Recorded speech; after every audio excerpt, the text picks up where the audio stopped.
Hi, I'm Siobhán Fletcher, one of the journalists up at Manx Radio, and welcome to the latest edition of our Newscast. Now, you might have heard on Friday we told you about a free programme and exhibition being held at the Manx Museum over the weekend. We covered it in our breakfast show and update programme. Attendees heard about the global efforts to find the missing after the Holocaust and the connections made to the many Jewish refugees held on the Isle of Man during the Second World War. I went along on Saturday and caught up with some of the contributors. Dr. Christine Schmidt is the Deputy Director and Head of Research at London's Wiener Holocaust Library, and after her talk I wanted to find out a little bit more about what they do. My name is Christine Schmidt and I'm the Deputy Director and Head of Research at the Wiener Holocaust Library in London. And so we just had a fascinating talk really about your work and what the library does, but I suppose for anyone who wasn't here, can you sum it up really quick for me, if that's even possible, of what you do and why it's important to people? We are one of the oldest collections about the Holocaust in the world. We were started by Alfred Wiener, and we are celebrating our 90th year of operation this year. And we have been collecting about the Nazis and the Holocaust in World War II for those 90 years, and working to educate and commemorate the Holocaust and also collect about other genocides.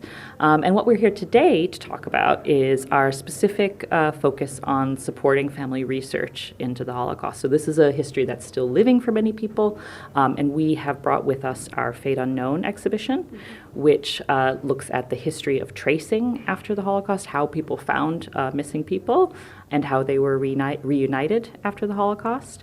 So we have a small traveling exhibition, and then accompanying that we have a curator's talk, which is focused on how we put the exhibition together and what it means for people, but also how you can conduct your own search. So this is as I said, a functional exhibition, also an educational exhibition, and also commemorative, because we look at people whose fates were never found, and who the act of searching is an act of commemoration. So it's really wonderful to be able to see people in person and to bring this important collection and this service that we provide outside of London.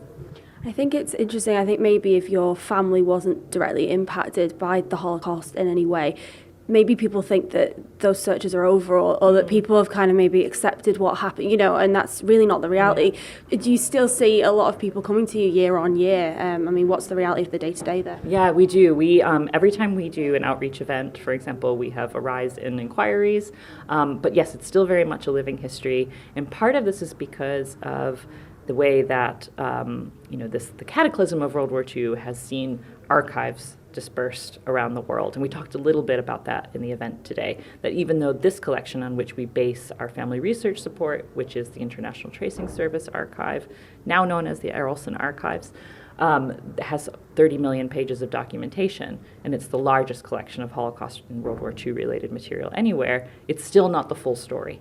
So what we need to do is, archival institutions and holding institutions need to be speaking to each other and need to be thinking about how to link up those materials. And then as more and more materials are donated to collections like the library, more and more information is becoming known. So we always say to people, even if you think you've done a search, you've found everything you need to know, it might be useful to open that search again. And we do see people, coming to institutions like every 4 or 5 years saying, I did this search 4 or 5 years ago, can I do it again? Is there any new information that you have? And there's also the fact that even if we get documents in, the more accessible they are through indexing, through cataloging, through digitization, more discoveries are always made. So it is very much a living history for many people. And when you sort of take the exhibition round and you do this talk, you're here on the Isle of Man today and we have a history with internment. Yeah.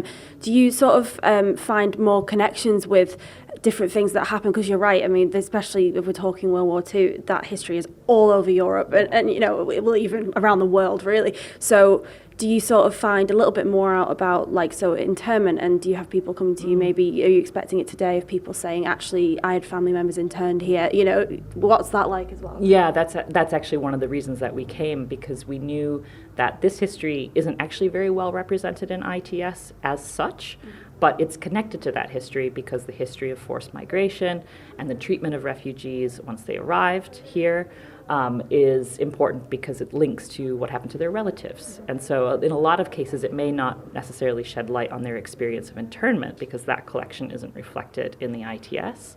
But it does reflect on the separation of families, what happened to relatives and friends back on the continent. So I suspect that we will get lots of inquiries coming from here, even if we can't necessarily shed light on that internment experience, because the partners here at Manx Heritage have amazing collections about that topic. We can help round out the picture with our search support in ITS. So I could talk to you for hours about this. You talked there as well in the presentation about like the missing, and it is this fate unknown. I mean, you had an example there of a woman who was deported to Auschwitz near the end of the war. We can kind of guess what happened there, but we don't know. If we're talking internment on the Isle of Man, we actually had a lot of really famous internees where we know exactly who they were and what they did after the war. So I guess what's the importance there of cataloguing maybe the names we don't even know, but we know that something happened there.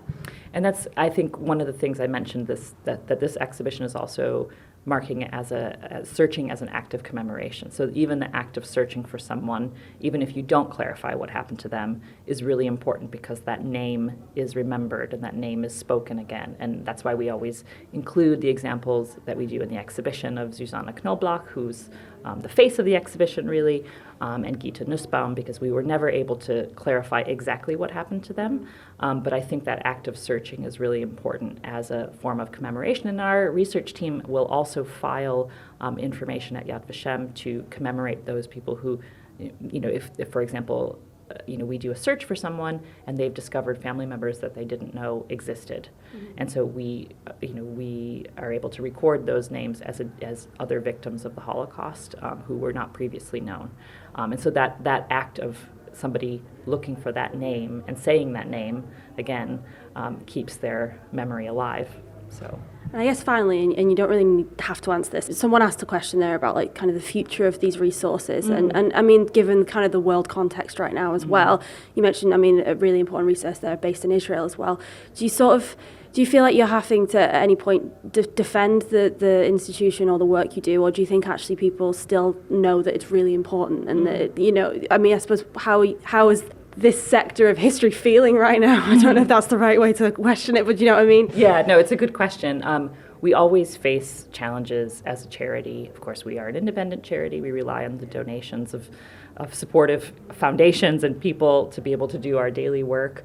But of course, in a climate where there's a lot of division, the rise of the far right, difficult developments around the world, we do feel it more in the sense that it both reinforces the importance of what we're doing, but also makes it seem it's more challenging to find funding and to potentially find support. However, it does reinforce the importance of this evidence to show what happens when democracy breaks down, to show what happens from unbridled hate, and we think it's more important than ever to be able to record these stories and to record evidence of the Holocaust, and we will keep going as best we can.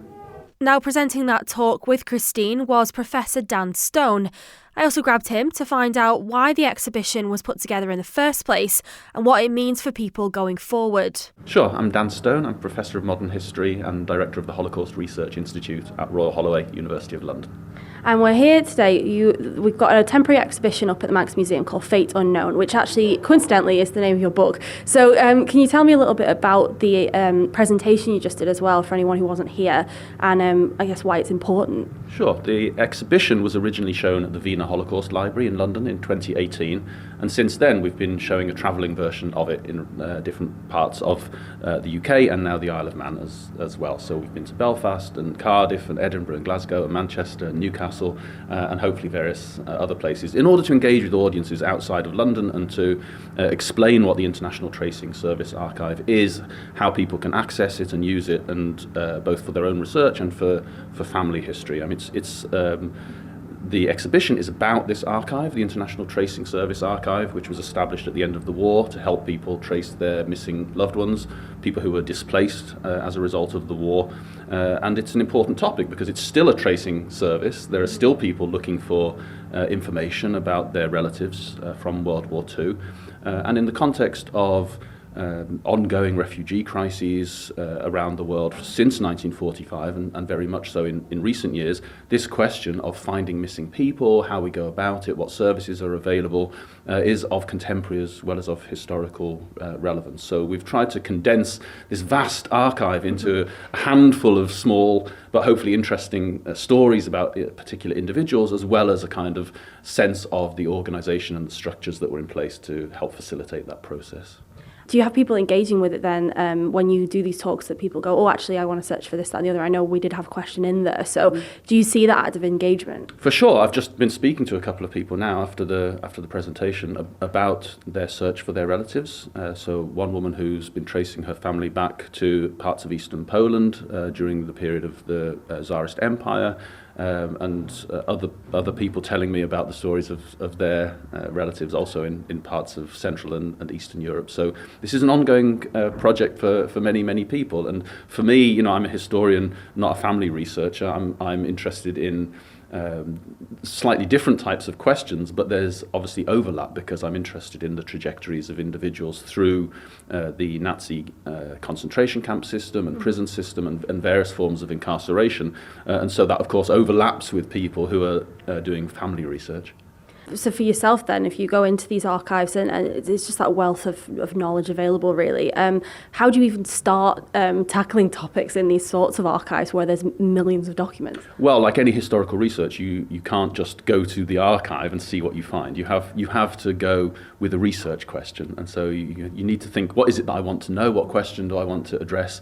And then to use the archive to try and locate it. In this instance, when it's such a vast archive of 30 million documents, you have to try and locate the particular units of documents that you're interested in order to address the question that you're interested in. So, in the book that I wrote, Fate Unknown, I've tried, on the one hand, it contains a short institutional history of the International Tracing Service from its origins in the mid-40s through to today. But I've also then shown how you can use certain parts of the archive in order to write about various aspects of the history of the Holocaust in a way that you can't using other available documents. So it's not a history of everything that's in ITS. It's not a complete history of the Holocaust. It's showing how certain aspects of that history, like the use of slave labour or the death marches or the displaced persons camps after the war, can be investigated using the sources that are in ITS. Thank you again to those speakers for catching us up on that event that was held at the Manx Museum over the weekend. And if you want to find out more, go to our website, manxradio.com. There's an article on there with all the links you'll need to the various things they were talking about.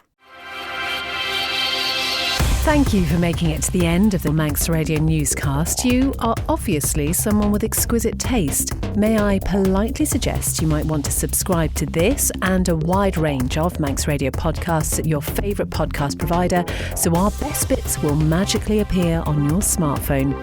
Thank you.